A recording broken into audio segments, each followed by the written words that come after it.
धक्क्यावरती आज रितेश भाऊंनी अरबाजला चांगलीच खडेबोल सुनावलेले आहेत। कारण या वीकमध्ये अरबाजचा गेम कुठेही दिसला नाही, दिसला तो फक्त त्याचा कर्कश आवाज।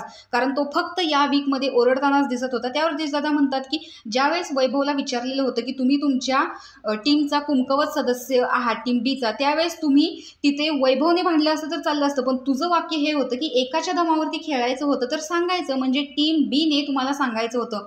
पण इथे वैभवनेच लॉयल्टी दाखवली नव्हती, त्यामुळे टीम बी सांगणार तरी काय। आणि अंकिताला तू कोऑपरेट केलेलंस काय? ती कॅप्टन असताना तुमच्या कोणत्याच व्यक्तीने कोऑपरेट केलेलं नव्हतं, मग तू का सांगतोस की निक्की तुम्हाला कॅप्टन झालेली आवडणार नाही हे मला माहिती आहे, पण प्लीज तिला कोऑपरेट करा।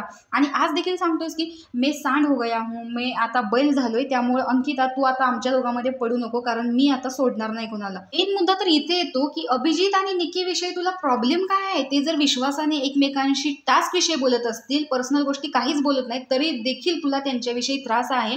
आणि प्रत्येक वेळेस या आठवड्यामध्ये निक्की सोबत याच गोष्टीवरून भांडताना तुम्ही दिसताय, आणि इतकं भीषण भांडताय की ते गेम मध्ये सुद्धा अक्षरशः तुम्ही भांडतानाच दिसताय। तर या गोष्टी कुठेतरी तुम्ही थांबवल्या पाहिजेत, आणि प्रत्येक वेळेस निक्की करून तिच्या चुकीच्या गोष्टी पाठीमागे घालणे, किंवा तुमच्या ग्रुपमध्ये सुद्धा भांडण होताना निक्कीच्या काही गोष्टी चुकीच्या होत असतील तरी सुद्धा तिला शांत न करणे, हे कुठेतरी तुमचं चुकतंय। आणि तिचं पण असं झालंय की ती कुणाच्या जेवणावरून बोलते, ही डाळ संपली तर, म्हणजे पुढचा विचार करून डाळ संपली तर तुम्ही माझ्याच मैत्रिणीला बोलाल म्हणून अगोदरच ती माणसांना जेवण पण करून देत नाहीये।